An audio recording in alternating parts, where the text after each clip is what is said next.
ఈరోజు ప్రభు సిద్ధపరిచిన వాక్యాన్ని మనం విందాం. నేను చక్కగా చెప్తూ ఉన్నప్పుడు అవకాశం ఉంటే మీరు నీట్గా నోట్స్ రాసుకోండి. ఒక విలువైన వర్తమానం ఈరోజు మీరు వినబోతున్నారు. ఎక్కువగా నోట్స్ మీరు రాసుకోవటానికి దినం ప్రయత్నం చేయండి. ఇజ్రాయేలీల పండుగలను గూర్చి మనం ధ్యానిస్తూ ఉన్నాం. చివరి పండుగను ఈరోజు మనం ధ్యానిస్తూ ఉన్నాం. గత వారం కొంత మనం విన్నాం. ఈరోజు మనం విందాం. 7వ నెల 15వ తారీఖున ఈ పండగ ప్రారంభమవుతుంది. ఈ పండుగలో ఉన్న విచిత్రం ఏంటంటే, ఈ పండుగను 7 రోజులు ఆచరిస్తారు. గడిచిన దినాల్లో ఏ పండుగ అయినా ఒక్కరోజే, పస్కా పండుగ ఒకరోజే, ప్రథమ ఫలముల పండుగ ఒకరోజే, చాలా పండుగలు ఒకరోజు 3 రోజులతో ముగించబడ్డాయి. కానీ ఈ పండుగ దగ్గరకు వచ్చేసరికి విశేషం ఏంటంటే, సుమారుగా 7 రోజుల పాటు ఈ పండుగను ఆచరించేవాళ్ళు.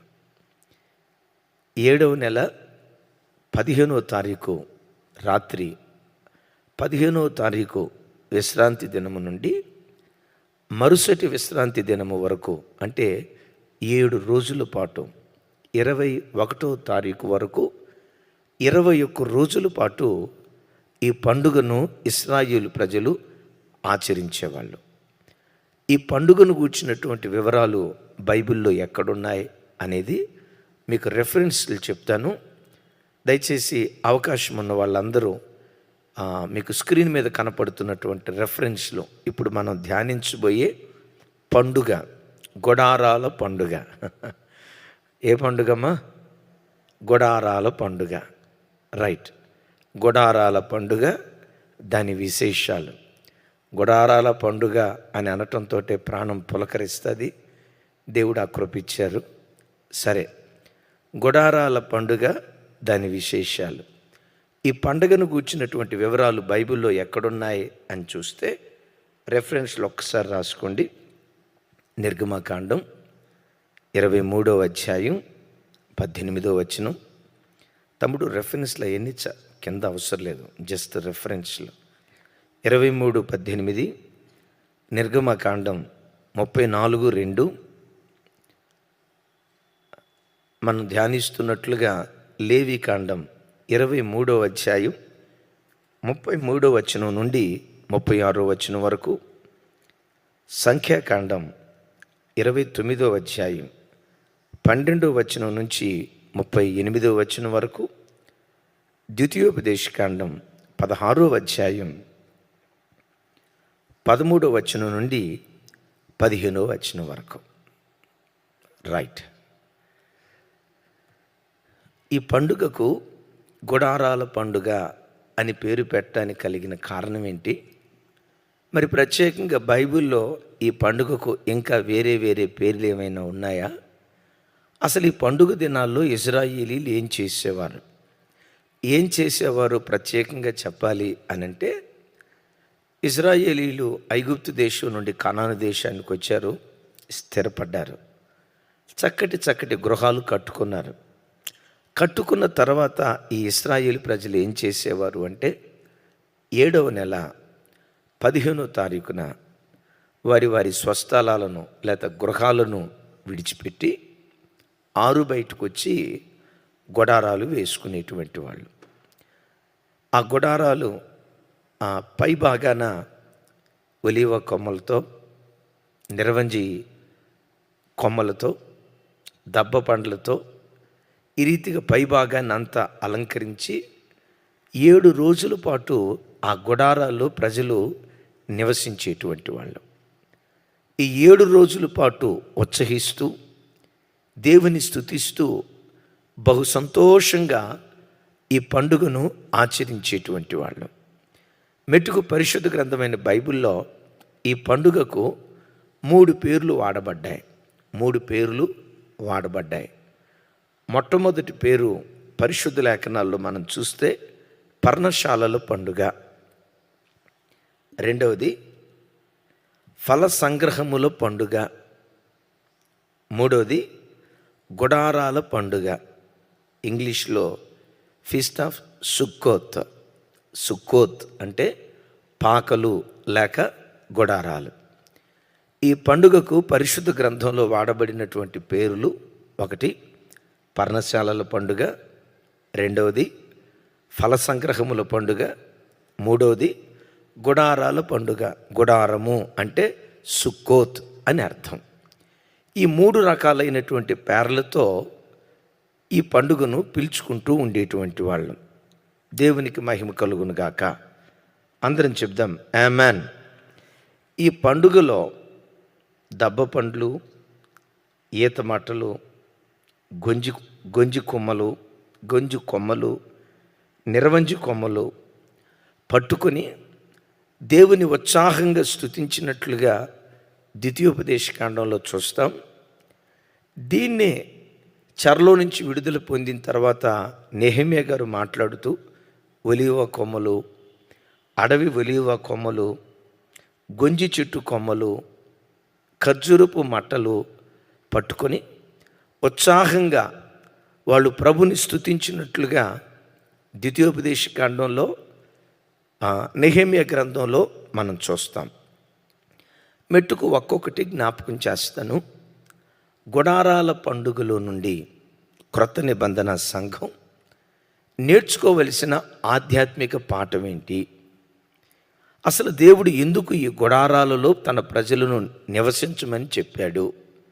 ఆలోచిస్తే మొట్టమొదట ఈ పండుగలో నుంచి మనం నేర్చుకునే మొదటి పాఠం ఏంటంటే, ఈ పండుగ జ్ఞాపకార్థపు పండుగ. చెప్పండి. ఈ పండుగ అమ్మ అందరూ చెప్ప. అదిగో చూడండి గుడారాలు. ఏ పండుగ ఇది? జ్ఞాపకార్థపు పండుగ. ఇజ్రాయేలు దేశంలో ఆ ఫోటో చూపించుతాము. చక్కటి ఇళ్ళు కట్టుకొని స్థిరపడ్డారు.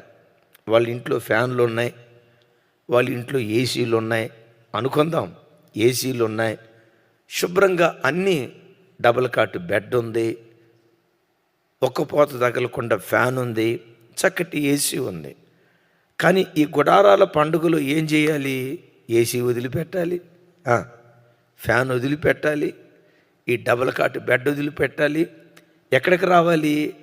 అదుగదుగో ఆ గుడారాల్లోకి వచ్చి 7 రోజుల పాటు ఆ గుడారాల్లో ఉండి ఒక్కపోతకు ఉడికిపోతా, ఎండకు ఎండుతా, ఒకవేళ వర్షం వస్తే వర్షానికి తడుస్తా, ఈ గుడారాల్లో 7 రోజుల పాటు ఇశ్రాయేలు ప్రజలు కాపురం చేయాలి.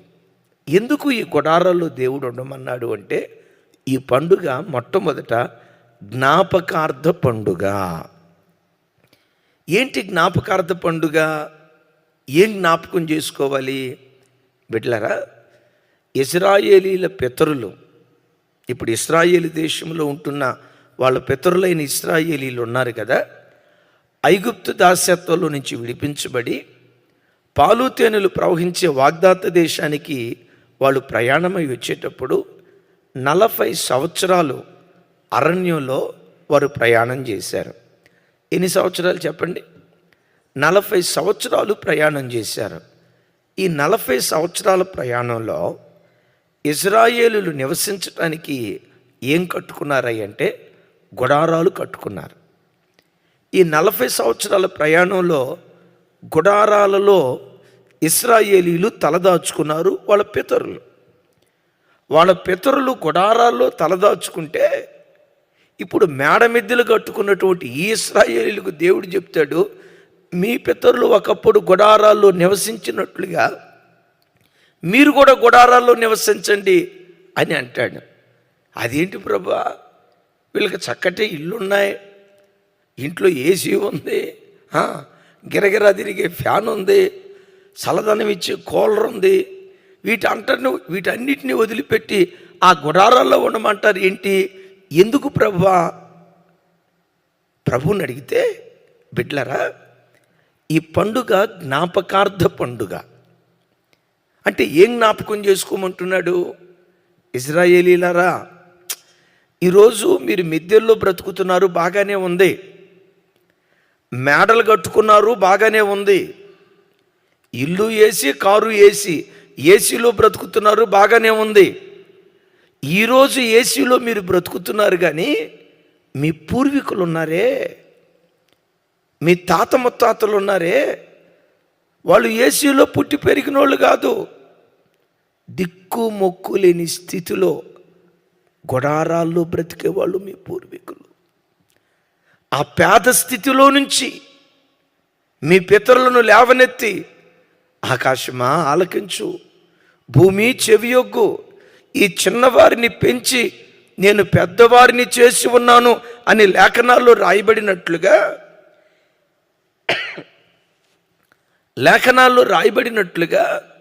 మీ పూర్వీకులు అంత పేద స్థితిలో బ్రతికేవాళ్ళు. అంత పేద స్థితిలో నుంచి మిమ్మల్ని లేవనెత్తాను, మీ పితరులను లేవనెత్తాను అని చెప్తూ పూర్వదినాలను జ్ఞాపకం చేసుకొనుడి. తరతరముల సంవత్సరముల క్రిందటి సంగతులు జ్ఞాపకం చేసుకోమని గమనించండి. పూర్వదినాల్లో ఏం జరిగిందో, పూర్వదినాల్లో జరిగిన దాన్ని ఈ దినాల్లో దేవుడు జ్ఞాపకం చేసుకోమంటున్నాడు. తరతరముల క్రిందట జరిగిన వాటిని ఈ తరంలో దేవుడు గుర్తుకు తెచ్చుకోమంటున్నాడు. బిడ్డలారా, మనందరి జీవితాల్లో ఈరోజు మనం ఈరోజు మనం ఘనమైన స్థితిలో బ్రతుకుతూ ఉండొచ్చు. కార్లు, మేడలు, మిద్దెలు, ఏసీలు కలిగి సంపన్న స్థితిలో ఈరోజు మనం బ్రతకొచ్చు. బిడ్డలారా, ఈరోజు ఈ ఘనమైన స్థితిలో బ్రతుకుతున్న నీ జీవితంలో గతంలో నీ బ్రతుకు ఏమై ఉందో, ఏ పేద స్థితిలో నుంచి దేవుడు లేవనెత్తాడో, ఏ దీన స్థితిలో నుంచి దేవుడు మనలను పైకెత్తాడో, మన గతాన్ని ఎప్పుడు కళ్ళ ముందు పెట్టుకోవాలి. బిడ్డలారా, మనందరి బ్రతుకు ఒకప్పుడు రెక్కాడితే డొక్కాడని పేద బ్రతుకులు కదా. ఓ మంచి బట్ట కట్టుకుంది పండగలప్పుడే కదా. తతిమా రోజులంతా మాసికలేసిన బట్టలే కదా మనం కట్టుకుంది. వేసుకున్న నిక్కరకు 150 మాసికలు, కట్టుకున్నటువంటి జాకెట్కి ఎన్ని మాసికలో. బిడ్డలరా, ఒకప్పుడు మనందరి బ్రతుకు కడుపు నిండా తృప్తిగా భోజనం చేసింది ఆ పండగలప్పుడే కదా. తతిమా రోజులంతా కారపు మెతుకులే, తతిమా రోజులంతా మాసిపోయినటువంటి బట్టలే, తతిమా రోజులంతా కడు దారిద్ర్యపు పరిస్థితిని అనుభవించినటువంటి వాళ్ళమే. అలాంటి పేద స్థితిలో ఒకప్పుడు బ్రతికితే ఈరోజు నీ దేవుడు ఏం చేశాడో తెలుసా? ఈరోజు నువ్వు వేసుకునే బట్ట ఉందే, ఇస్త్రీ లేకుండా ఇంట్లో నుంచి బయటకు బయలుదేరట్లేదు మనం. ఇంత ఘనమైన స్థితికి దేవుడు తీసుకొచ్చాడు. ఒకప్పుడైతే రెక్కాడితే డొక్కాడని పరిస్థితులు, రెక్కాడితే డొక్కాడే పరిస్థితుల్లో కూడా రెక్క ఆడించి చివరికి తిన్నది కారపు మెతుకులే కదా, ఎండిపోయిన రొట్టె ముక్కలే కదా.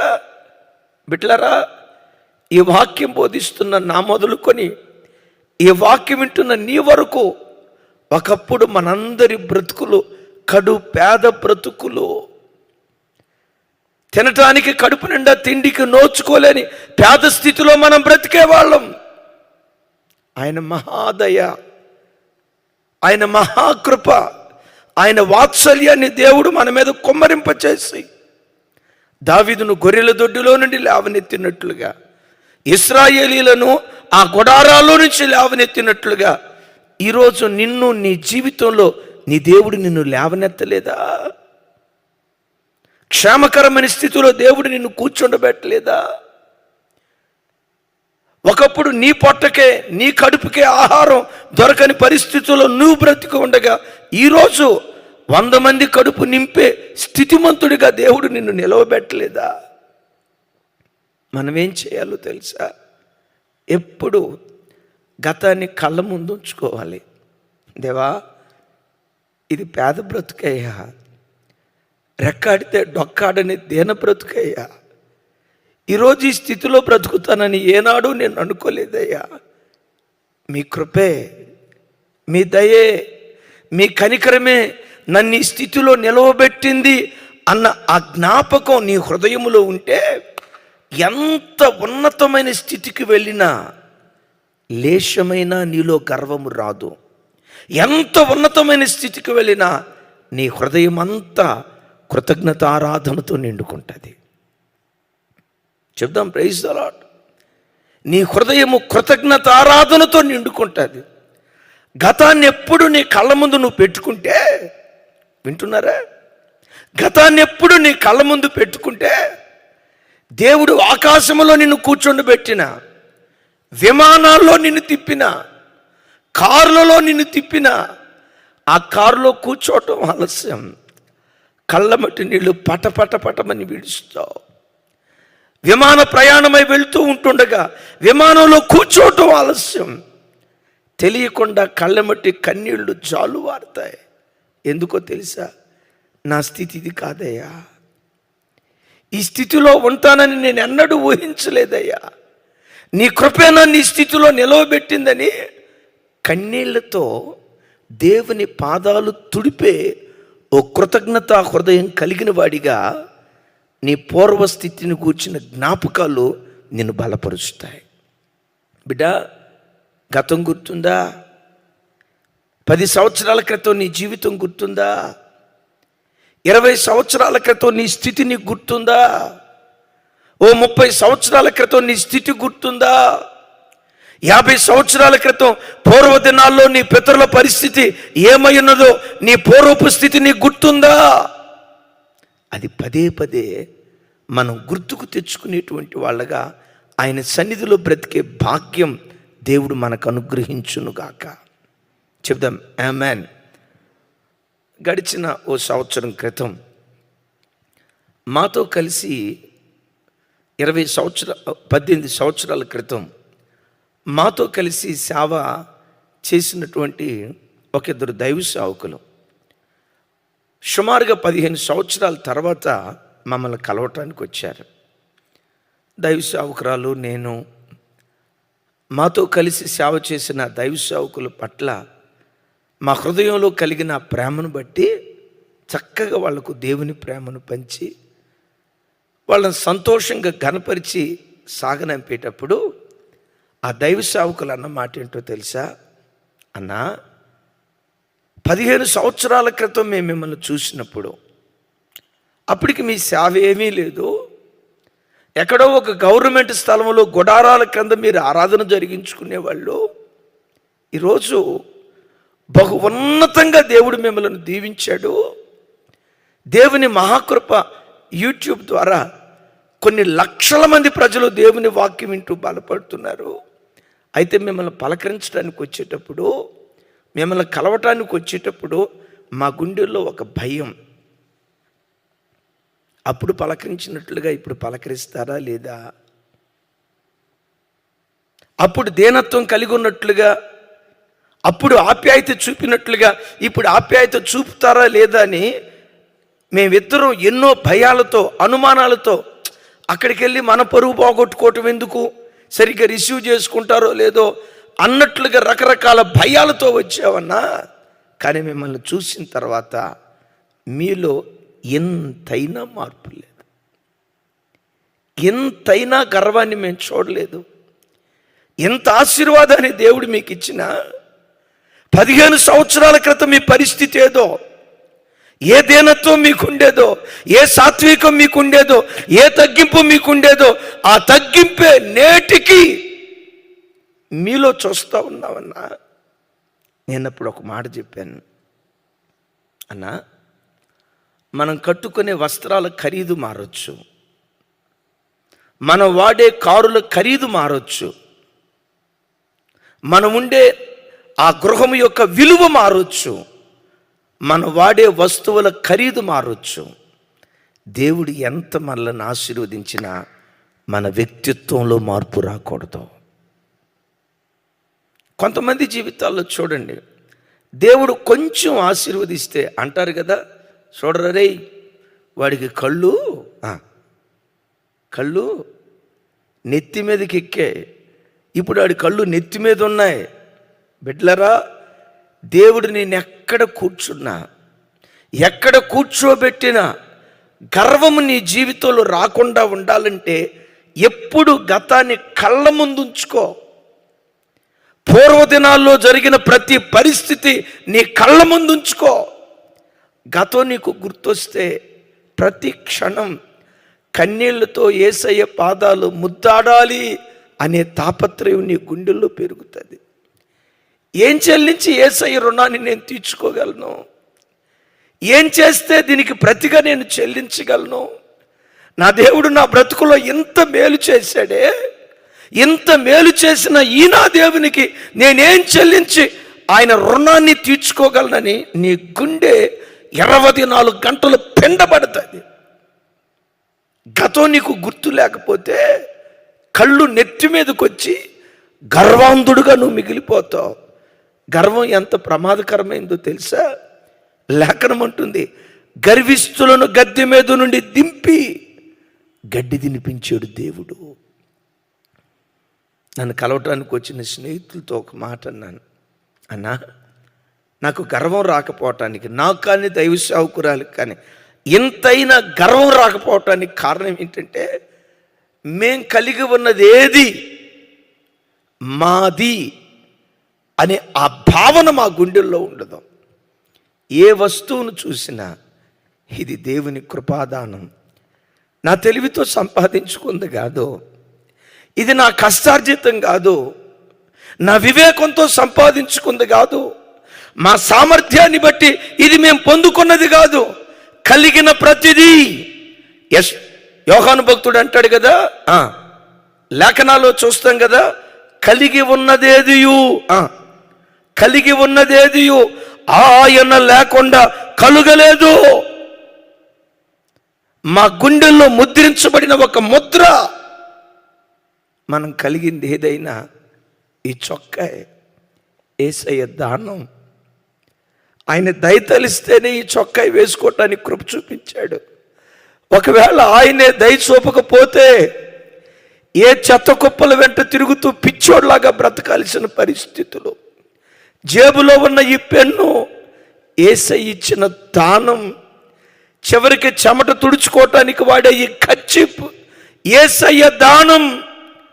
నా సామర్థ్యాన్ని బట్టి నేను సంపాదించుకుంది కాదు, నా తెలివిని బట్టి నేను సంపాదించుకుంది కాదు, నా జ్ఞానాన్ని బట్టి సంపాదించుకుంది కాదు.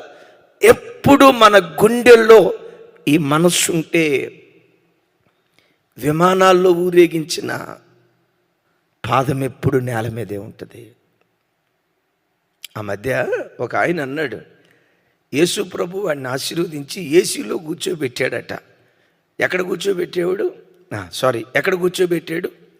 ఒకప్పుడు గుడారాల్లో ఉండేవాడు, దేవుడు ఆశీర్వదించి మంచి మేడ కట్టించి మొత్తానికి ఏసీలో కూర్చోబెట్టాడంట.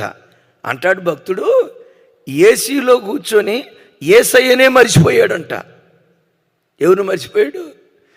ఏ యేసయ్య అయితే ఏసీలో కూర్చోబెట్టాడో కూర్చోబెట్టిన యేసయ్యనే మర్చిపోయాడట. బిడ్డలారా, ఇజ్రాయేలీలు ఎందుకు గుడారాల్లో ఉన్నారో తెలుసా?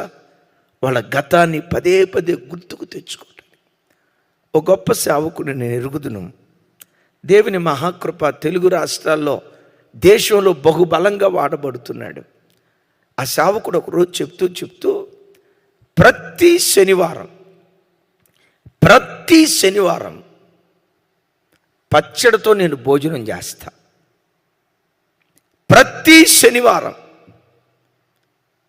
తప్పకుండా నా మెనూలో పచ్చడి తప్ప ఏమీ ఉండదు, పచ్చడితో భోజనం చేస్తా. ఎందుకయ్యా? పంచభక్ష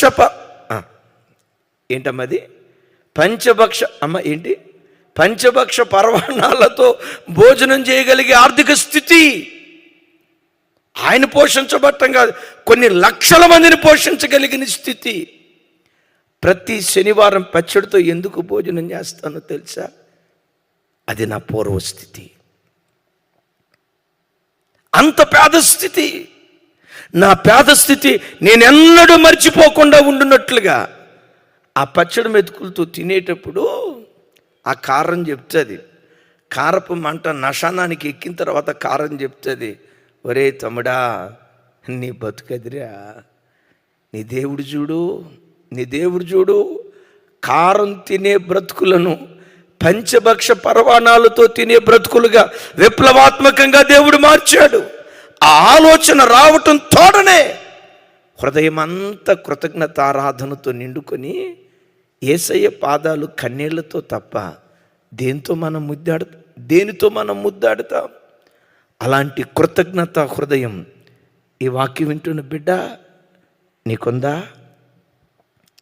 కలిగిన దాన్ని బట్టి గర్విస్తున్నావా? నా బలం, నా సామర్థ్యం, నా తెలివితేటలు, ఇది నా వివేకం అని ఒకవేళ మనస్సులో విర్రవిగుతున్నావా? క్షమించు. వాటన్నిటిని విడిచిపెట్టి గతాన్ని కళ్ళ ముందుంచుకొని దీనులుగా ఆయన సన్నిధిలో బ్రతుకుదుంగాక. చెప్దాం గట్టిగా ఆమెన్. ఇది జ్ఞాపకార్థ పండుగ. ఎందుకు వాళ్ళు జ్ఞాపకం చేసుకోవాలి? రెండవది, ఇది ఉత్సహించే పండుగ. మొట్టమొదట జ్ఞాపకార్థ పండుగ, రెండవది ఉత్సహించే పండుగ. రెఫరెన్స్లు చెప్తాను, జస్ట్ రాసుకోండి. నెహెమ్యా గ్రంథం 8వ అధ్యాయం 17వ వచనం, అలాగే కీర్తనల గ్రంథం 4వ అధ్యాయం 7వ వచనం.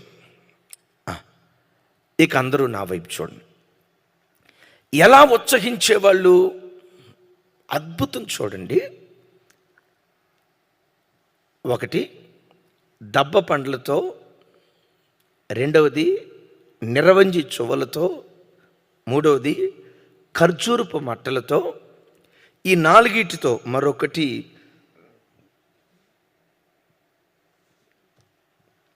గొంజి చెట్లు, ఈ నాలుగిటితో మట్టలు తయారు చేసి ఆ మట్టలను ఇశ్రాయేలీలు 7 రోజులు చేతితో పట్టుకునేవాళ్ళు. ఏం చేసేవాళ్ళో చెప్తాను. నెంబర్ 1, ఇశ్రాయేలీలు ఈ 7 రోజుల పండగ దినాలలో యెరూషలేములో ఒక ఎత్తైన పర్వత ప్రాంతానికి వెళ్ళి ఓ పెద్ద దీపస్తంభాన్ని నిలవబెట్టేవాళ్ళు. ఆ దీపస్తంభం మీద, ఆ దీపస్తంభంలో ఒలీవ నూనె పోసి రాత్రంతా ఆ దీపస్తంభాన్ని వెలిగించేవాళ్ళు. అద్భుతం ఏంటంటే ఆ దీపస్తంభం యెరూషలేము పట్టణం అంతటికి వెలుగునిచ్చేదట. వింటున్నారా?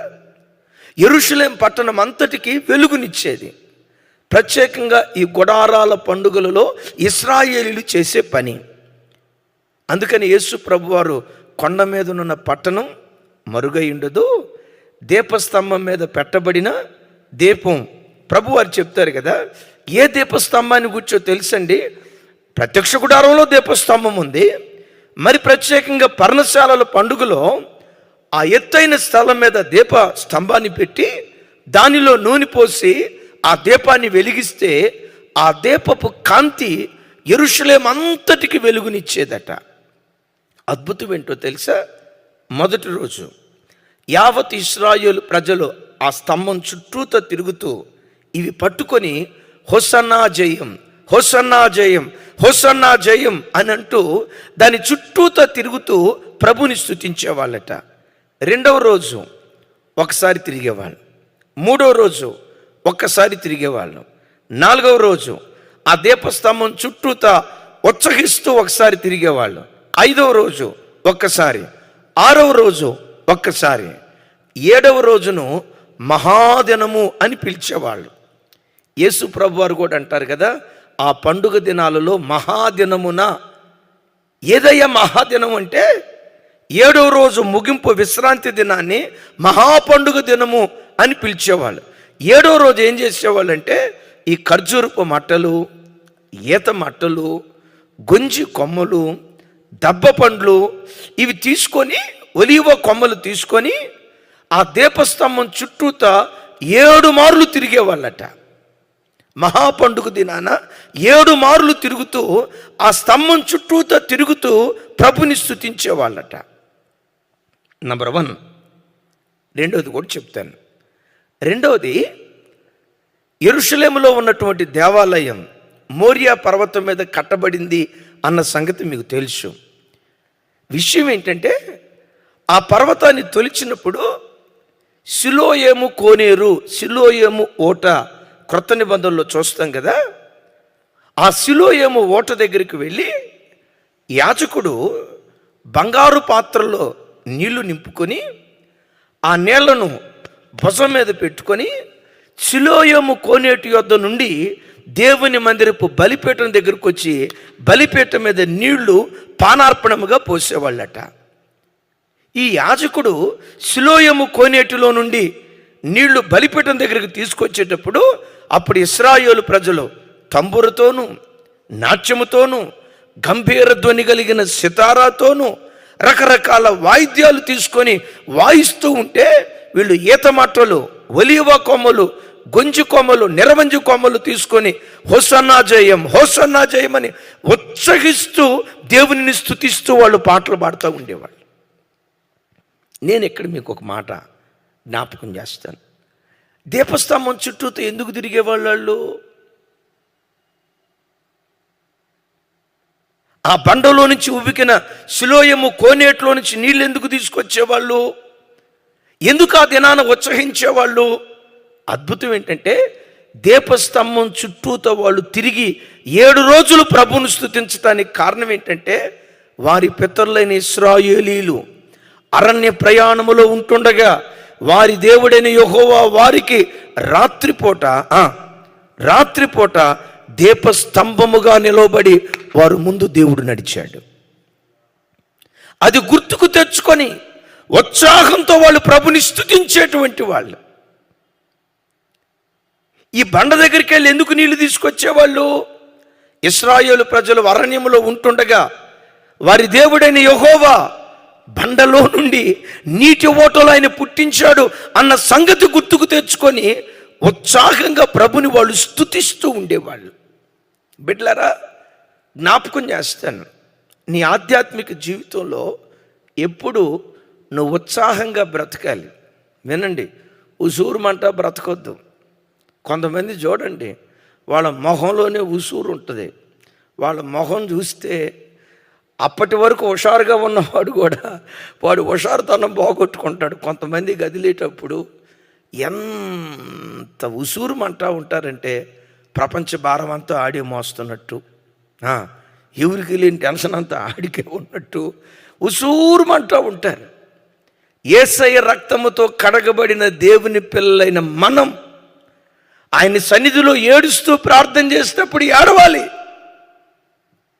ఆర్భాటంగా దేవుని స్తుతించేటప్పుడు ఉత్సాహంగా ప్రభుని స్తుతించాలి.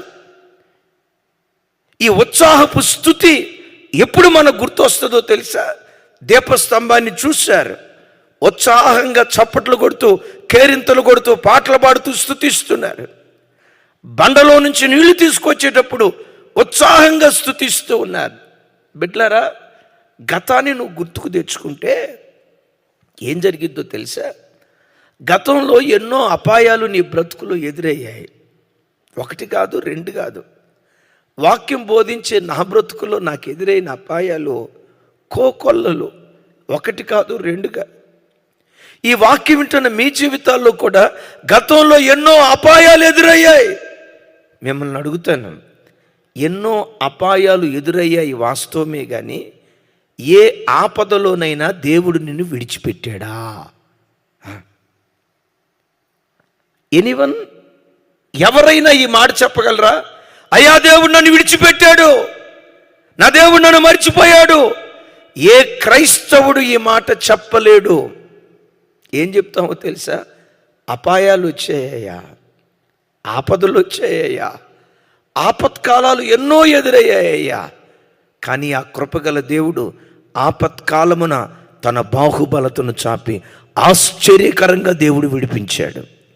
ఆ దీపస్తంభాన్ని చూసినప్పుడల్లా, ఆ బండను చూసినప్పుడల్లా ఇశ్రాయేలు ప్రజలు, ఈ తరములో ఉన్నవాళ్ళు ఏమని ప్రభుని ఆరాధించేవాళ్ళంటే, గతంలో మా దేవుడు ఎలా అద్భుతం చేశాడో ఈ రోజుల్లో కూడా మా బ్రతుకులో అద్భుతం చేస్తాడు. గతాన్ని గుర్తుకు తెచ్చుకున్నప్పుడల్లా నీ గుండెల్లో బయలుదేరేది ఉత్సాహమే. దేవునికి మహిమ కలుగును గాక. గొలియాతు మీద యుద్ధానికి వెళ్ళటానికి యావత్ ఇశ్రాయేలు ప్రజలు భయపడుతున్నారు.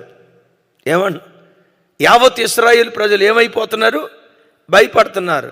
రాజుతో సహా బతికుంటే బలుసాగు తినైనా బతకొచ్చు, ఆ గొలియాతుగాడి మీదకి వెళ్ళి మన ప్రాణం ఎందుకు తీసుకోవాలా, వద్దొద్దొద్దొద్దు అని చెప్పి అందరూ వెనక్కి వెళ్ళిపోతున్నారు.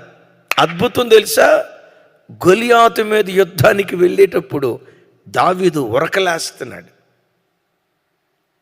ఉత్సాహంతో వెళ్తున్నాడు, ఆనందంగా బయలుదేరి వెళ్తున్నాడు. రాజు అడుగుతున్నాడు, బాబు దావీదు, నువ్వు బాలుడివి, చిన్నవాడివి, అయినా ఉత్సాహంతో ఎందుకు నువ్వు బయలుదేరి వెళ్తున్నావు? నీ ఉత్సాహానికి, ధైర్యానికి కారణం ఏంటి? దావీదు అంటాడు, ఎలుకబంటి చేతి నుండి ఏ దేవుడు తప్పించాడో, సింహపు నోట నుండి ఏ దేవుడు విడిపించాడో, అదే దేవుడు గొలియాతు చేతిలో నుంచి కూడా నన్ను విడిపిస్తాడు. ఈ వాక్యం వింటున్న బిడ్డలారా, నీ జీవితంలో కూడా గతంలో ఎలుకబంటి లాంటి సమస్యలు వచ్చాయి, సింహం లాంటి సమస్యలు నిన్ను మింగాలని నీ మీద దాడి చేశాయి. సింహపు నోటికి దేవుడు అప్పగించాడా? సింహపు నోటి నుండి విడిపించాడా? విడిపించాడు. ఇప్పుడు నీ గుండెల్లో ఉండాల్సిన ఉత్సాహం ఏంటో తెలుసా?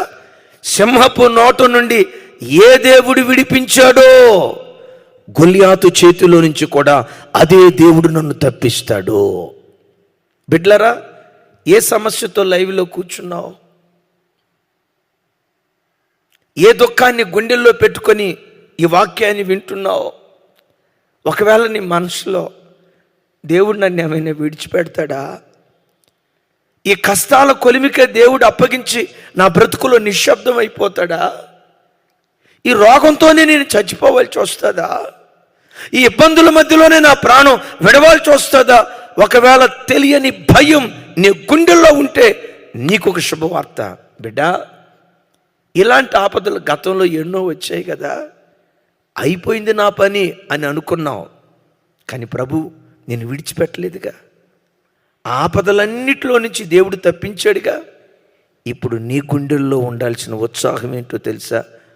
ఆ ఆపదల్లో నుంచి గతంలో ఏ దేవుడు విడిపించాడో, ఇప్పుడు కూడా ఆ దేవుడు నిశ్చయంగా నన్ను విడిపిస్తాడు అన్న ఆ ఒక్క ధైర్యం నీలో ఉంటే నీ లోపల ఉత్సాహం, చప్పట్లు కొట్టేటప్పుడు ఉత్సాహంగా చప్పట్లు కొడతావు, పాడేటప్పుడు ఉత్సాహంగా పాడతావు, ఆరాధించేటప్పుడు ఉత్సాహంగా ఆరాధిస్తావు, ఆనందంగా ప్రభువులో సంతోషిస్తావు. దేవుడట్టి కృప మనకు అనుగ్రహించునుగాక. ఈ గుడారాల పండుగ నంబర్ 1 జ్ఞాపకార్థ పండుగ, నంబర్ 2 ఉత్సహించే పండుగ, నంబర్ 3 ధర్మశాస్త్రమును ధ్యానించే పండుగ. రెఫరెన్స్లు చెప్తాను, జస్ట్ రాసుకోండి.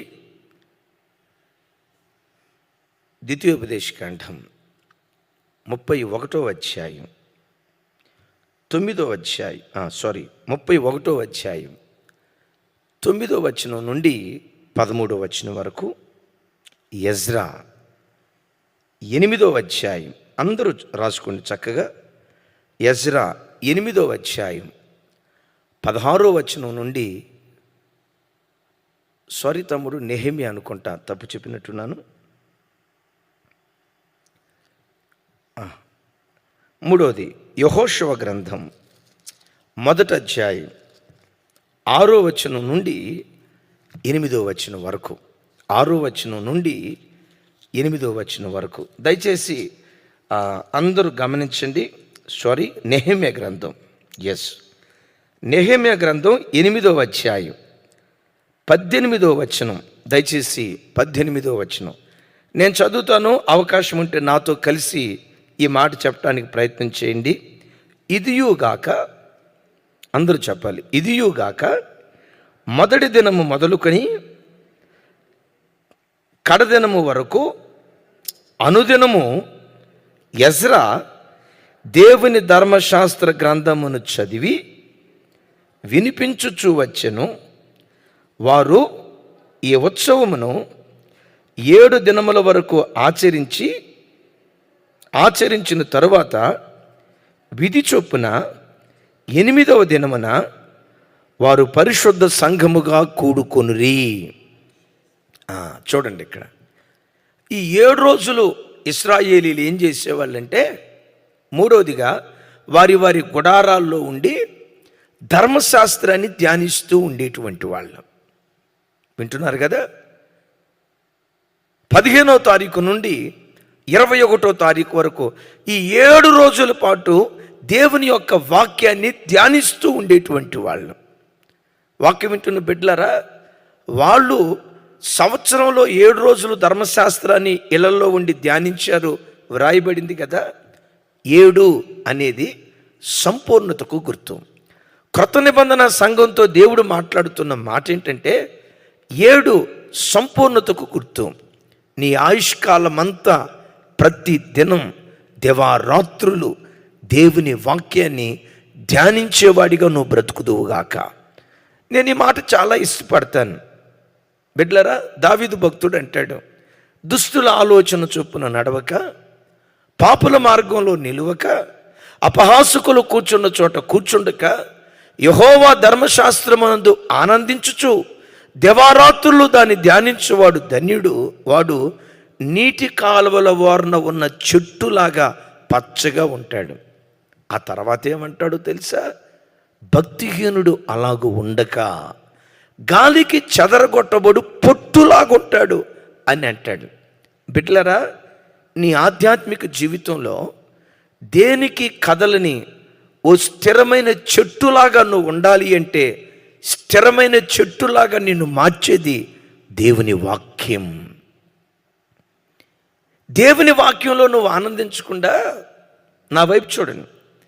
24 గంటలు ఈ సెల్ ఫోన్లో నువ్వు కాలం గడుపుతున్నావు అనుకో, ఫేస్బుక్ దగ్గర, వాట్సాప్ దగ్గర, సోషల్ మీడియా దగ్గర, దేవుడు నీకు ఇచ్చిన విలువైన సమయాన్ని సోషల్ మీడియా దగ్గర అనవసరమైన సంతోషాల కోసం వెతుకుతూ వాడి దగ్గర నువ్వు కూర్చుంటే నీ భక్తి జీవితం ఏమైపోద్దో తెలుసా?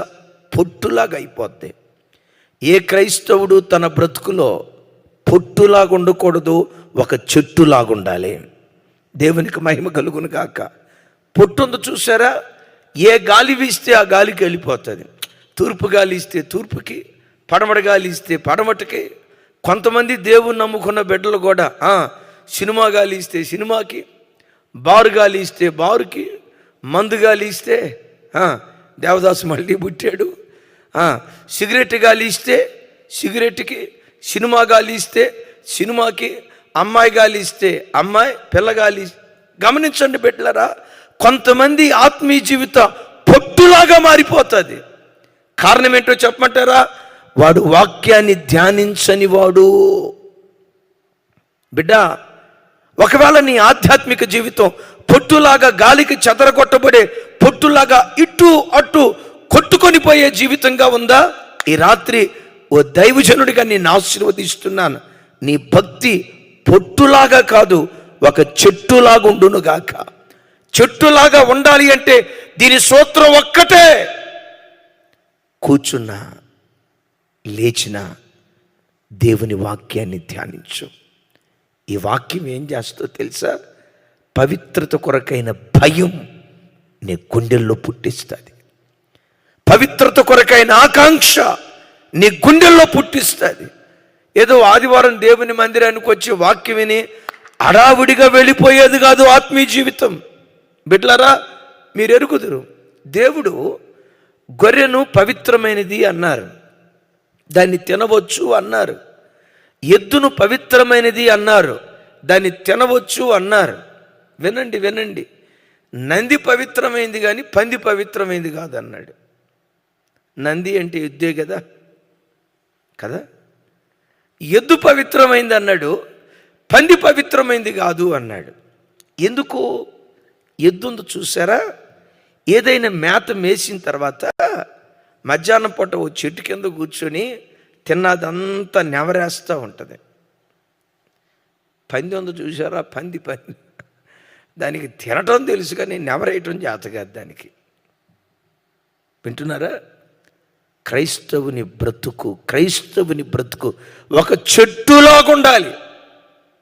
చెట్టులాగుండాలి. ఏంటి చెట్టు?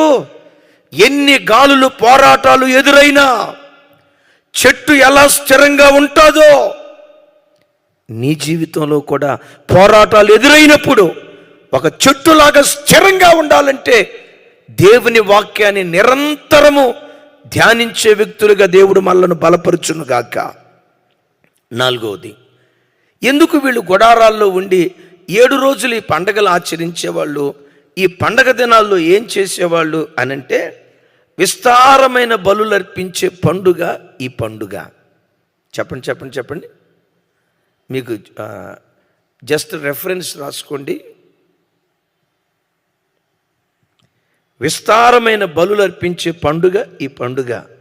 దీని వివరాలు సంఖ్యాకాండం 29వ అధ్యాయం 12వ వచనం నుండి 38వ వచనం వరకు. విచిత్రం ఏంటంటే, ఈ 7 రోజుల పండగ దినాల్లో 70 ఎడ్లు, 14 పొటేళ్ళు, 98 గొర్రెలు, 336 తూముల గోధుమ పిండి. మరలా చెప్తాను, నేను ఈరోజు రావటం లేట్ అవటాన్ని బట్టి పిల్లలు నోట్స్ ప్రిపేర్ చేయలేకపోయారు. అయినా నేను చెప్తున్నాను, రాసుకోండి. 70 ఎడ్లు, 14 పొటేళ్ళు, 98 గొర్రెలు, 336 తూముల గోధుమ పిండి. మొదటి రోజు ఎద్దు, పొటేలు, గొర్రె. రెండవ రోజు ఎద్దు, 2 పొటేళ్ళు, గొర్రెలు. 3వ రోజు, 4వ రోజు, 5వ రోజు. బిడ్డలారా, ఈ 7 రోజుల పాటు విస్తారమైన బలులు అర్పించేటువంటి వాళ్ళు. ఇప్పుడు మనం ఆలోచిద్దాం, ఈ బలుల్లో నుంచి మరి క్రొత్త నిబంధన సంఘం ఏం నేర్చుకోవాలి? మనం కూడా గొర్రెలను మేకలను బలిగా అర్పించాలా? ఆ అవసరం మనకు లేదు. నీ నిమిత్తం, నా నిమిత్తం, మనందరి పాప పరిహారార్థము నిమిత్తం కల్వరి శిలువలో యేసుక్రీస్తు ప్రభువారు బలియాగమైపోయారు. యేసుక్రీస్తు వారే పర్ణశాలల పండుగలో వధించబడాల్సిన ఎద్దుకు ప్రతిగా యేసయ్య వధించబడ్డాడు. పొటేలుకు ప్రతిగా యేసయ్య వధించబడ్డాడు. గొర్రెకు ప్రతిగా యేసయ్య వధించబడ్డాడు. గోధుమ పిండి దంచబడినట్లుగా కలువరి శిలువ మ్రాను మీద ప్రాణ విడిచి ఆఖరి క్షణము వరకు యేసు ప్రభువారు నీ నిమిత్తం, నా నిమిత్తం గోధుమ పిండి దంచబడినట్లు, గోధుమలు దంచబడినట్లుగా యేసు దంచబడ్డాడు. ఇప్పుడు మనం బలులు అర్పించాల్సిన అవసరం లేదు. మరి మనం ఏం చేయాలయ్యా? ఏం చేస్తే యేసయ్యకు బలిగా ఉంటుంది అంటాడు? విరిగిన మనస్సు, నలిగిన హృదయమే దేవునికి ఇష్టమైనటువంటి బలి. ఇప్పుడు మనం అర్పించాల్సిన బలి ఏంటంటే, బిడ్డలారా, మనం లోకంలో బ్రతుకుతున్నప్పుడు, మన దైనందిన జీవితంలో జీవిస్తున్నప్పుడు కొన్నిసార్లు నోరు మాట్లాడకూడని మాట మాట్లాడుతుంది. ఎంత నీతిగా బ్రతకాలని నువ్వు అనుకున్నా నీ మనస్సు రాకూడని ఆలోచనకు చోటిచ్చేటట్లుగా ప్రయత్నం చేస్తుంది. త్రోవను వెళ్తున్నప్పుడు నీ కన్ను చూడకూడని దాన్ని చూసి నీ మనస్సులో మోహాన్ని పెంచడానికి సాతాను పురికొల్పుతాడు. నీ జీవితంలో నువ్వేం చేయాలో తెలుసా? ఎప్పుడైనా కాని మాట నీ నోటొస్తే దేవుని సన్నిధిలో కూర్చొని, దేవా, కాని మాట నా నోటొచ్చిందయ్యా, ఇన్ని సంవత్సరాల విశ్వాస అనుభవం కలిగిన నేను పలానా చోట అబద్ధం ఆడానయ్యా, నన్ను క్షమించు. నా బ్రతుకులో మరొకసారి అబద్ధాన్ని నేను రానివ్వను. 20 సంవత్సరాల విశ్వాస జీవితం జీవించిన నా బ్రతుకులో చూడకూడని దాన్ని చూశానయ్యా, రాకూడని తప్పుడు ఆలోచన నా బ్రతుకులో వచ్చిందయ్యా, ప్రభువా నన్ను క్షమించు. ఇంకెన్నడూ నా బ్రతుకులో ఆ పొరపాటు నేను రానివ్వనని విరిగి నలిగిన మనస్సుతో దేవుని సన్నిధిలో నువ్వు పశ్చాత్తాపడితే అదే దేవునికి ఇష్టమైనటువంటి బలి. వాక్యంలో ఏమని రాసిందో తెలుసా? విరిగి నలిగిన మనస్సు కలిగిన వారికి యెహోవా ఆసన్నుడై ఉన్నాడు. బిడ్డ, విలువైన మాట చెప్తాను. నీ హృదయం పశ్చాత్తాపపు హృదయం అయితే పరలోకపు తండ్రి నీ ప్రక్కనే ఉంటాడు. నీ హృదయం కఠిన హృదయం అయితే అపవాది నీ ప్రక్కనే నిలవబడతాడు. ఎవరు నీ ప్రక్కన నిలవబడాలని కోరుకుంటున్నావు? పరలోకపు తండ్రి నీ ప్రక్కన ఉండాలని కోరుకుంటున్నావా? అపవాది నీ ప్రక్కన ఉండాలని కోరుకుంటున్నావా? పరలోకపు తండ్రి నీ ప్రక్కన ఉండాలి అంటే ఎప్పుడు విరిగి నలిగిన మనస్సుతో దేవుని దగ్గర బ్రతుకు. చిన్న పొరపాటు నీ వలన కలిగిన, చిన్న పొరపాటు పని నీ వలన జరిగినా బుకాయించొద్దు. నువ్వు చూసావా? ఎవడు చెప్పాడు నీకు? చెప్పినోడిని తీసుకురా. బుద్ధి లేని మాటలు మాట్లాడకరా తమ్ముడా. తమ్ముడా విను, నీతోనే దేవుడు చెప్తున్నాడు. కొన్నిసార్లు నీ భార్య ఏమండి నాకెందుకో డౌట్ వస్తుంది, మీరు ఎక్కడో దారి తప్పినట్టున్నారు అని భార్య అడిగితే గమనించండి, కొంతమంది అబద్ధికులైన భర్త ఏమంటారో తెలుసా? నువ్వు చూసావా? ఎవడు చెప్పాడు నీతో? తీసుకురా. బొకాయించుకో. మీలో ఒకడు నన్ను అప్పగించబోతున్నాడు అని ప్రభు చెప్తే 12 మంది అన్నారు, నేనా ప్రభా నేనా ప్రభా నేనా ప్రభు అని. నేనా ప్రభు అన్న వాళ్ళల్లో కూడా ఎవరున్నారు? ఇస్కరియోతు యూదా ఉన్నాడు.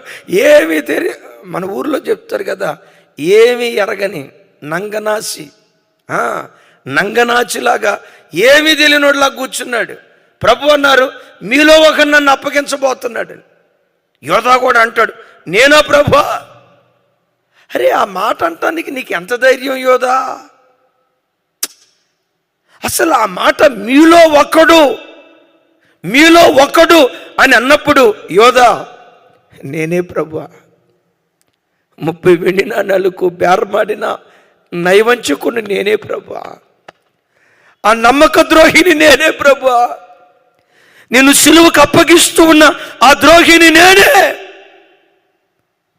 ఆ మాటే గనక యోధా అనగలిగితే అద్భుతం తెలుసా? ఉరేసుకుని ఎందుకు చచ్చిపోయేవాడు? ఆత్మహత్య చేసుకునే గతి యోధాకి ఎందుకు వచ్చేది? ఆ మాటే గనక నింటే, ఒక భక్తుడు అంటాడు, యోధానే గనక నిలవబడితే ఆ కాలంలో ఒక పౌలు లాంటి సేవ చేసేవాడట. ఎందుకంటే ఈ 12 మంది అపోస్తుల్లో బాగా చదువుకున్నవాడు యోధానే. కాఠిన్యపు మనస్సు ఎక్కడుంటుందో సాతాను అక్కడ ఉంటాడు. తమ్ముడా, నీ హృదయం కఠినమైన హృదయం అయితే, పశ్చాత్తాపం ఎరగని రాతి హృదయం లాంటి హృదయం నీదైతే, సాతాను నీ ప్రక్కనే ఉండి తప్పు వెంబడి తప్పు నీ చేత జరిగించి చివరికి ఏం చేస్తాడో తెలుసా? నీ ప్రాణం నీవే తీసుకొని కుక్క చావు చచ్చేటట్లుగా సాతాను నిన్ను పురికొల్పుతాడు. నా ప్రార్థన, ఇమ్మాన్యుయేల్ ప్రార్థన మందిరంలో ఉండి లైవ్ చూస్తున్న ప్రతి బిడ్డను నా చేతులెత్తి ఆశీర్వదిస్తున్నాను. తమ్ముడా, ఈ లైవ్ చూస్తున్న నీ ప్రక్కన పరలోకపు తండ్రి నిలిచి ఉండును గాక. ఈ వాక్యం వింటున్న తల్లి, ఈ వాక్యం వింటున్న అన్నయ్య, ఈ మందిరంలో ఉండి నా చేతులెత్తి మిమ్మల్ని దీవిస్తూ ఉన్నాను. ఈ రాత్రి వాక్యం వింటుండగా మీరు ఆరాధించే పరలోకపు తండ్రి దావీదుకున్నట్లుగా మీ ముందు ఆయన ఉండును గాక, మీ వెనుక ఆయన ఉండును గాక, మీ చుట్టూత ఆయన ఉండును గాక, మీ తల మీద నా దేవుని హస్తము నిలిచి ఉండును గాక. ఆయన మీకు సమీపంగా ఉండాలంటే ఎప్పుడు పశ్చాత్తాపపు హృదయాన్ని కలిగి బ్రతుకుదాం. గుడారాల పండుగను ఆచరిద్దాం. ప్రతిరోజు గుడారాల పండుగే. ఏంటి గుడారాల పండుగ? నంబర్ 1 జ్ఞాపకార్థ పండుగ. నంబర్ 2 ఉత్సహించే పండుగ. నంబర్ 3 ధర్మశాస్త్రాన్ని ధ్యానించే పండుగ. నంబర్ 4 విస్తారమైన బలులు, అంటే పశ్చాత్తాపం కలిగినటువంటి పండుగ. ఈ అనుభవాల్లో గుండా మనం వెళ్తే ప్రతిరోజు గుడారాల పండుగ అనుభూతిని అనుభవించే కృప దేవుడు మనకిచ్చునుగాక. మరొక 2 శ్రేష్టమైన విషయాలు. 5వది, దాతృత్వాన్ని చూపించే పండుగ ఇది. దాతృత్వాన్ని చూపించే పండుగ ఇది. రాసుకోండి దయచేసి, రెఫరెన్స్ చెప్తాను. ద్వితీయోపదేశకాండం 16వ అధ్యాయం 13వ వచనం నుండి 17వ వచనం వరకు నాతో కలిసి అందరూ చెప్పడానికి ప్రయత్నం చేయండి. నీ కళ్ళములో నుండి ధాన్యమును, నీ తొట్టిలో నుండి రసమును సమకూర్చినప్పుడు పర్ణశాలల పండుగను 7 దినములు ఆచరింపవలెను. ఈ పండుగలలో నీవును, నీ కుమారుడును, నీ కుమార్తెయును, నీ దాసుడును, నీ దాసియును, నీ గ్రామములోనున్న లేవీయులను, పరదేశులను, తల్లిదండ్రులు లేనివారును, విధవరాండ్రును సంతోషించవలెను. మరలా, నీ దేవుడైన యెహోవా నీ రాబడి అంతటిలోనూ, నీ చేతి పనులన్నిటిలోనూ నిన్ను ఆశీర్వదించెను గనుక యెహోవా ఏర్పరచుకొనిన స్థలమును నీ దేవుడైన యెహోవాకు 7 దినములు పండుగ చేయవలెను. నీవు నిశ్చయముగా సంతోషింపవలెను. 16, ఏటికి 3 మారులు అనగా పొంగని రొట్టెల పండుగలోను, వారముల పండుగలోను, అనగా పెంతెకోస్తు పండుగ, వారముల పండుగలోను, 3వది పర్ణశాలల పండుగలోను నీ దేవుడైన యెహోవా ఏర్పరచుకున్న స్థలమున నీ మగవారందరూ ఆయన సన్నిధిని కనబడవలెను. ఇక్కడ చెప్పండి, వారు వట్టి చేతులతో యెహోవా సన్నిధిని కనబడక నీ దేవుడైన యెహోవా నీకు అనుగ్రహించిన దీవెన చొప్పున ప్రతివాడును తన శక్తి కొలది ఇయ్యవలెను. చప్పట్లు కొడుతూ ప్రభుకు స్తోత్రాలు చెప్దాం. బిడ్డలారా చూడండి, ఇది దాతృత్వం కలిగినటువంటి పండుగ. ఏంటి దాతృత్వం? దేవుడు వారి చేతి పనులను ఆశీర్వదించాడు, పంట పొలాలను దీవించాడు. ఇది ఫల సంగ్రహముల పండుగ అని విన్నాం కదా. విస్తారమైన గోధుమ, విస్తారమైన ధాన్యం, ద్రాక్షారసం, ఒలీవ నూనె వాళ్ళ గానుగుల్లో చేరింది. దేవుడు అంటాడు, ఈ పర్ణశాల పండుగలో విధవరాళ్ళను జ్ఞాపకం చేసుకోండి. వింటున్నారా? అనాథలను జ్ఞాపకం చేసుకోండి. తల్లి తండ్రి లేని అనాథ బిడ్డలను గుర్తుకు తెచ్చుకోండి. మీరు బ్రతుకుతున్న ప్రాంతాలలో తినటానికి తిండి లేని, కట్టుకోవటానికి బట్టకు నోచుకోలేని కడు దరిద్రులుగా ఎవరు బ్రతుకుతున్నారో వాళ్ళని జ్ఞాపకం చేసుకొని మీ శక్తి కొలది వాళ్లకు చేయగలిగినంత మీరు చెయ్యండి. బిడ్డలారా, ఈ వాక్యం వింటున్న నీ బ్రతుకులో దేవుడు నీకు ఇచ్చిన దానిలో, నీకు ఇచ్చిన 10,000 రూపాయల జీతంలోనే ఒక 500, ఒక 300, ఒక్క 200 మీరు బ్రతుకుతున్న ప్రాంతాల్లో విధవరాండ్రను గుర్తుకు తెచ్చుకొని, అనాథ బిడ్డలను గుర్తుకు తెచ్చుకొని ఆ పేద బిడ్డలకు మీరు సహాయం చేయండి. పేద బిడ్డలకు సహాయం చేయటమే నిజమైన పండుగ. బిడ్డలారా జ్ఞాపకం చేస్తాను, మీరు బ్రతుకుతున్న చోట, మీరు బ్రతుకుతున్న ప్రాంతంలో మీ స్థితికి తగినట్లుగా, మీ సామర్థ్యానికి తగినట్లుగా విధవరాండ్రను గుర్తుకు తెచ్చుకోండి. యేసయ్య అంటారు కదా, తండ్రి అయిన దేవుని ఎదుట నిష్కలంకమైన భక్తి ఏదనగా విధవరాండ్రను, దిక్కులేని వారిని వారి ఇబ్బందులలో పరామర్శించుట, ఇహలోక మాలిన్యం తనకంటకుండా తనను తాను కాపాడుకోవటమే. బిడ్డలారా, అతిశయానికి కాదు, నేటికి ఇమాన్యుయల్ పరిచర్య మందిరానికి వచ్చే పేద బిడ్డల్లో, ఎరిగినటువంటి పేదల్లో అనేక మంది పేద బిడ్డలకి ఈ పరిచర్య చేయూతనివ్వటాన్ని బట్టే దేవుడు ఘనమైన స్థితిలో ఈ పరిచర్యను నిలవబెట్టాడు. ప్రతి నెల కొన్ని వేల రూపాయలు. ఈ వాక్యం వింటున్న మీ బ్రతుకులో కూడా సావుకులారన్న మాట వినండి, విశ్వాస బిడ్డలారా వినండి, మనకి ఇబ్బందులు ఎప్పుడూ ఉంటాయి. చచ్చిపోయే వరకు ఏదో ఒక ఇబ్బంది ఉంటుంది.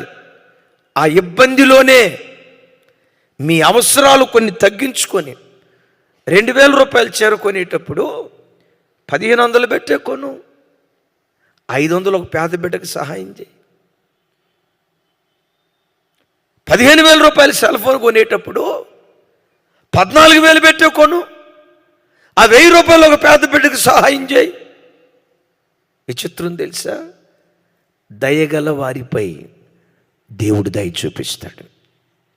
ఒక పేద బిడ్డ పట్ల నువ్వు దయ చూపిస్తే, ఎప్పుడైనా నీ జీవితంలో ఇబ్బందికరమైన పరిస్థితులు నీకు వస్తే దేవుడు నీ పట్ల దయ చూపించడం ప్రారంభిస్తాడు. బైబిల్లో నాకు ప్రతి మాట ఇష్టమైందే. నాకు ఇష్టమైన మాటలో ఇంకొక మాట, అన్నీ ఇష్టమే. ఏమంటాడు తెలుసా? నీళ్లు పోయి వారికి నీళ్లు పోయబడును. తమ్ముడా, ఏంటి? నీళ్లు పోయి వారికి. ఎవరికైనా నువ్వు నీళ్లు పోస్తే నా దేవుడు నీకు నీళ్లు పోస్తాడు. నీవు నీళ్లు పోసేటప్పుడు, నీళ్ళు ఇచ్చేటప్పుడు గ్లాసుడు ఇస్తావేమో, బిందె ఇస్తావేమో. నా దేవుడు నీకు దీవెనిచ్చేటప్పుడు ఆకాశపు వాకిళ్ళు విప్పి పట్టజాలనంత దీవెన నీ మీద కుమ్మరిస్తాడు. ఎప్పుడు పేద బిడ్డలను జ్ఞాపకం చేసుకో. అదే సమయంలో లేవీలను విడువకు సుమి అంటాడు. లేవీయుడు అంటే దైవ సేవకుడు. ఏంటి లేవీలను విడవద్దు అంటాడు? లేవీయుడు అనేటువంటి వాడికి భూమి మీద ఏ స్వాస్థ్యం ఉండదు. వాడికి ఒక పొలం కానీ గమనించండి, వాడికి ఒక పొలం కానీ, ఆస్తి కానీ, ఉద్యోగం కానీ, వ్యాపారం కానీ, నిజమైన సేవ చేసే సేవకుడికి ఏవి ఉండవు. మరి దేని మీద బ్రతుకుతాడు? దశమ భాగం యాజకుని యొక్క స్వాస్థ్యం. మందిరంలో అర్పించబడే కానుక సేవకుడి యొక్క స్వాస్థ్యం. బిడ్డలారా వినండి, మీ జ్ఞాపకం చేస్తాను. అంటాడు దేవుడు ఇక్కడ, ఒట్టి చేతులతో ఎవరు కనపడద్దు, మీ సామర్థ్యము కొలది మీరు దేవునికి ఇవ్వండి అంటాడు. చూడండి అక్కడ, యెహోవా నీకు అనుగ్రహించిన దీవెన చొప్పున ప్రతి వాడును, ఎవరెవరట? ప్రతి వాడును తన శక్తి కొలది ఇవ్వవలెను. ఈ లైవ్లో వాక్యం వింటున్న బిడ్డలారా, మిమ్మల్ని దైవ సేవకుడిగా ఒక మాట అడుగుతాను. మీరు వెళ్తున్న మందిరాల్లో నమ్మకంగా దశాంశం ఇస్తున్నారా? మీ శక్తి కొలది. దేవుడు ఇంకా మిమ్మల్ని బాగా ఆశీర్వదిస్తే దశాంశానికి మించి దేవునికి మీరు ఇవ్వగలుగుతున్నారా? దేవునికి ఇచ్చే విషయంలో ఒకవేళ మీరు దొంగలుగా బ్రతుకుతున్నారా? దేవునికి చెందవలసిన దాన్ని ఒకవేళ దోచుకుంటున్నారా? ఈ రాత్రి దేవుడు మీతో మాట్లాడుతున్నాడు. ఏమని తెలుసా? మీ శక్తి కొలది దేవునికి ఇవ్వండి. బిడ్డలారా, దేవునికిచ్చి చెడిపోయిన వాడు లేడు, దేవునికి ఇవ్వక బాగుపడిన వాడు లేడు. జోషి గారు ఎప్పుడు ఈ మాట చెప్తారు, పి జోషి అయ్య గారు. వినండి, క్రైస్తవ జీవితంలో మన శక్తికి మించి దేవునికి ఇవ్వటం ప్రతి క్రైస్తవుడు తన బ్రతుకులతో నేర్చుకోవాలి. దేవుని మహాకృప నా మట్టుకు నాకు ఒక ఆత్మీయ తండ్రి, నా తండ్రి కంటే ఉత్తముడు నాకు ఒక నాయకుడు దేవుడు ఇచ్చారు. దేవుని మహాకృప. నేను ప్రతిరోజు ప్రభువుని అడిగేది, దేవా, నా శక్తికి మించి, నా సామర్థ్యానికి మించి నా తండ్రికి నేను కానుక పంపించే కృప నాకు దయచేయి. మంచి భక్తి కలిగిన, మీ పోలిక, మీ సారూప్యం, మీ స్వభావం కలిగిన తండ్రిని మాకు నాయకుడిగా ఇచ్చావు. సామర్థ్యానికి మించి ఆ తండ్రికి మీకిచ్చే భాగ్యం మాకు దయచేయను. దేవుడు అన్యాయం చేయలేదు బిడ్డలారా. ఆకాశపు వాకిలు విప్పి దేవుడు దీవించడం ప్రారంభించాడు. ఈ లాక్డౌన్ దినాల్లో టిల్ డేట్ ఈరోజు వరకు అసలు లైవ్ చూసే బిడ్డల్లో కొన్ని వందల మంది మాకు ప్రాణం పెట్టడానికి, కొన్ని వందల వేల మంది ఈ పరిచర్య పట్ల చూపించిన దాతృత్వం నా నోటి మాటలతో చెప్పలేను. క్రైస్తవుడు ఎలా ఉండాలో చెప్తాను. గడిచిన 1.5 సంవత్సరం క్రితం నేను ఎరిగిన ఒక సిఐ గారు వాళ్ళ కుమారుడు వివాహానికి ఆహ్వానించారు. వెళ్ళాం. సిఐ గారు అని అనటంతో ఒక రేంజ్లో వివాహం జరుగుతుంది అని అనుకుంటా వెళ్ళాం. చాలా సింపుల్గా, చాలా క్యాజువల్గా ఆ వివాహం జరిగింది. భోజనం చేసేటప్పుడు పాస్టర్ గారు కూర్చొని మాట్లాడుతున్నారు. ఆ సిఐ గారు వచ్చారు. ఈలోపు పక్క ఉంటే పాస్టర్ గారు అన్నాడు, అయ్యా, వాస్తవంగా సిఐ గారు తన కొడుకు పెళ్లి చాలా గ్రాండ్గా చేద్దాం అని అనుకొని ఒక అతని దగ్గరికి వెళ్ళి ఎస్టిమేషన్ అడిగాడు. ఎలా చేయాలనుకుంటున్నాం, ఖర్చు ఎంత అయింది అని. 15 లక్షల రూపాయలు అవుతుంది అని ఎస్టిమేషన్ ఇచ్చారు. అలా చేద్దాం అని అనుకున్నాడు. ఇంటికొచ్చేలోపు భార్య అందట, అయ్యా, అంత ఆర్భాటం మనకు అవసరమా? అంత లైటింగ్ మనకు అవసరమా? అంత డెకరేషన్ మనకు అవసరమా? మీరు ఏమనుకోనంటే ఒక మాట చెప్తా. ఏమంటావో చెప్పు. మీరు ఏమనుకోనంటే ఒక మాట చెప్తా. 5 లక్షల రూపాయల్లోనే అబ్బాయి పెళ్లి చేద్దాం. మరి తతిమ 10 లక్షలు ఏం చేద్దాం? ఆ తతిమ 10 లక్షలు మన దైవ సేవకుడి చేతులు పెట్టి, గ్రామాల్లో మందిరం కట్టాలని సేవకుడు అనుకుంటున్నాడు కదా, ఈ ప్రాంతంలో మందిరం కట్టడానికి 5 లక్షలు అవుతుంది అనుకోండి. ఈ గ్రామంలో మందిరం కట్టడానికి ఒక 5 లక్షలు, ఆ గ్రామంలో మందిరం కట్టడానికి ఒక 5 లక్షలు, ఇలా ఆ 10,000 రూపాయలతో 2 చోట్ల మందిరం కట్టిస్తే బాగుంటుందని అనిపిస్తుంది అయ్యా, మీరేమంటారు అని అందట. భర్త భార్య చేతులు పట్టుకుని అన్నాడట, ఆర్భాటాలకు పోకుండా ఆత్మీయతకు చోటిచ్చే భక్తి కలిగిన భార్య ఈ మంచి సలహా నాకు ఇస్తే నేను కాదంటానా అమ్మా? 5 లక్షల రూపాయలు పెట్టే పెళ్లి చేశాడు, 2 చోట్ల దేవుని మందిరాన్ని కట్టించాడు. ఈ లైవ్ వాక్యం వింటున్న బిడ్డలారా, నేను అంటాను, దేవుడు మిమ్మల్ని ఒకవేళ ఆశీర్వదిస్తే అలాంటి సమర్పణ ఎందుకు మీరు తీసుకోకూడదు? మా తెలంగాణ ప్రాంతానికి రండి. అనేక ప్రాంతాలు, బీడుబారిన ప్రాంతాలు, దేవుడు మా గుండెల్లో పెట్టిన దర్శనం. మా తెలంగాణ రాష్ట్రంలో ప్రతి మండలంలో స్వార్థ కూడికలు ఏర్పాటు చేయాలి. ప్రతి మండలంలో దేవుని మందిరాలు నిర్మించాలి. ఈ ప్రాంత ప్రజలకు అపోస్తుల బోధ రుచి చూపించాలి. ఎప్పుడు ప్రభు దగ్గర ఒక మాట అడుగుతాను. అలనాడు యెరూషలేము పట్టణంలో ఉన్న ప్రజలు అపోస్తులను గురించి ఏమన్నారు తెలుసా? వారు తమ బోధ చేత యెరూషలేమును నింపారు. ఏ బోధ చేత? అపోస్తుల బోధ చేత ఈ పట్టణాన్ని నింపారు.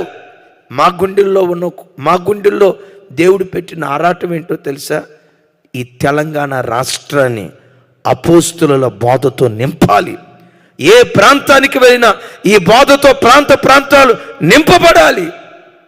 నా మనవి, గుడారాల పండుగ మనం ఎందుకు ఆచరించకూడదు? నీ శక్తి కొలది ఈ పరిచర్యకు, మీరు వెళ్తున్న ప్రాంతాల్లో పరిచర్యకు ఎందుకు మీరు చేయూతనివ్వకూడదు? ఇది దాతృత్వం కలిగిన పండుగ. ఆఖరి మాట చెప్తాను. ఆఖరి మాట. ఎందుకు ఇశ్రాయేలు ప్రజలను భవంతులు విడిచిపెట్టి గుడారంలోకి వెళ్ళిపోమన్నాడు తెలుసా? అబ్రహాము, ఇస్సాకు, యాకోబులు. ఒరే తమ్ముడా, యాత్రికులు పరదేశులు అంటే సమాధి పెట్టేవేంటి తమ్ముడా? చూయించు ఇది తెలియాలి. అది అమ్మ, మనం ఎవరివి?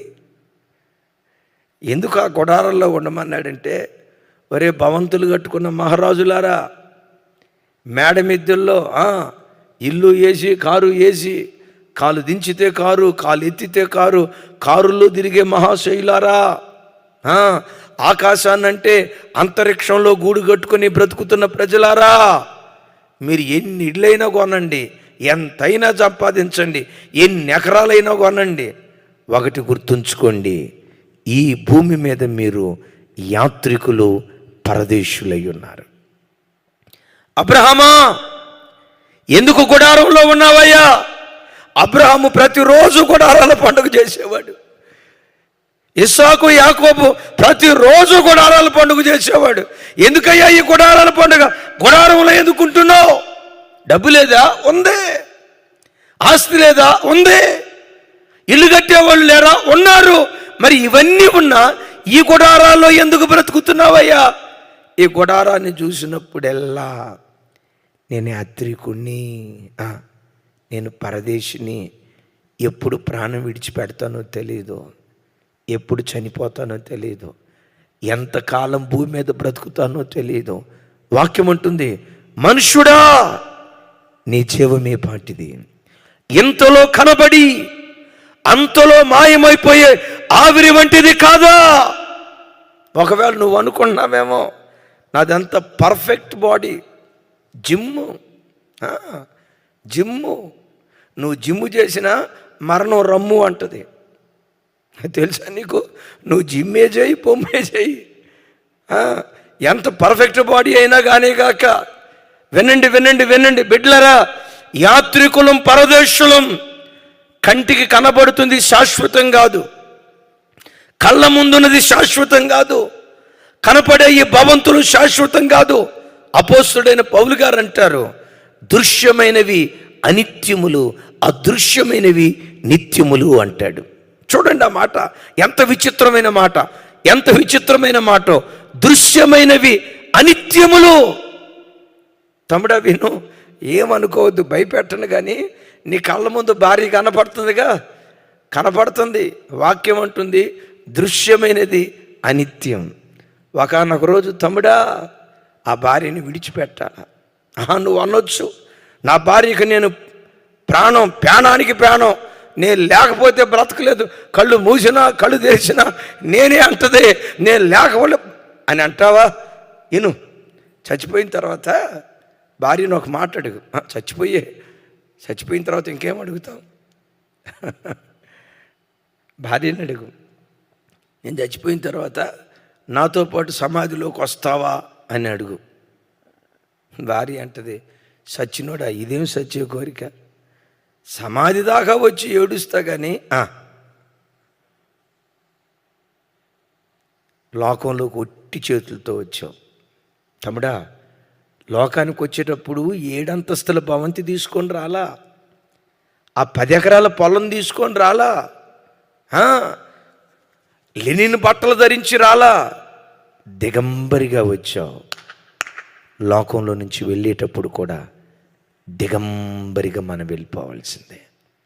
కానీ ఒకటి, భూమి మీద ఈ గుడారము శిథిలమైపోయినా దేవుని కొరకు బ్రతికిన ప్రజల జీవితాల్లో శిథిలము కాని ఒక గుడారాన్ని మనం ధరించబోతున్నాం. మర్త్యమైన ఈ దేహం అమర్త్యతను ధరించబోతూ ఉంది. క్షయమైపోయే ఈ దేహం అక్షయతను ధరించబోతూ ఉంది. బలహీనమైన ఈ దేహం బలమైనదిగా లేపబడబోతుంది. ప్రకృతి సంబంధమైన ఈ శరీరం ఆత్మ సంబంధమైన శరీరంగా రూపాంతరము చెంది ఆకలి దప్పులు లేని నిలువరమైన పట్టణంలో ప్రవేశించి ప్రభుతో యుగాయుగాలు బ్రతకబోతుంది. అడుగుతావా ఈ మాట? ఈ గుడారం శిథిలమైపోయినా శిథిలం కాని పరలోకపు రాజ్యానికి నేను చేరుకోవాలయ్యా. లోకంలో ఉన్న ఆశలు నన్ను మోసపుచ్చనివ్వకు. కంటికి కనబడుతున్నవి శాశ్వతము అని అనుకోనివ్వకు. నీ రాకడకు నేను సిద్ధపడాలి. బిడ్డలారా, యేసుక్రీస్తు మహిమ కలిగిన రాకడ నేడో రేపో అన్నట్లుగా ఆఖరి గడియల్లో మనం బ్రతుకుతున్నాం. వచ్చువాడు ఆలస్యము చేయక రాబోతున్నాడు. ఒక్క మాట మిమ్మల్ని అడిగి ముగిస్తాను. ఒకవేళ ఈ రాత్రి కనుక ప్రభు వస్తే ఎత్తబడే గుంపులో నేను ఉంటాను అనే ధైర్యం నీకుందా?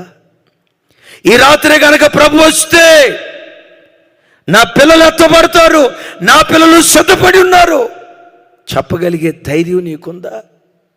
లేకపోతే ఈ రాత్రి దేవుని దగ్గర ఏడుద్దాం. దేవా, ఎప్పుడు వస్తారో నేను ఎరగనయ్యా, మీ రాకడలో రెప్పపాటు కాలంలో ఎత్తబడే భాగ్యం నాకు దయచేయని ప్రభు సన్నిధిలో కోరుకుందాం. అట్టి గుడారాల పండుగ యేసు నామం పేరిట మనందరి మీద దేవుడు కుమ్మరించునుగాక.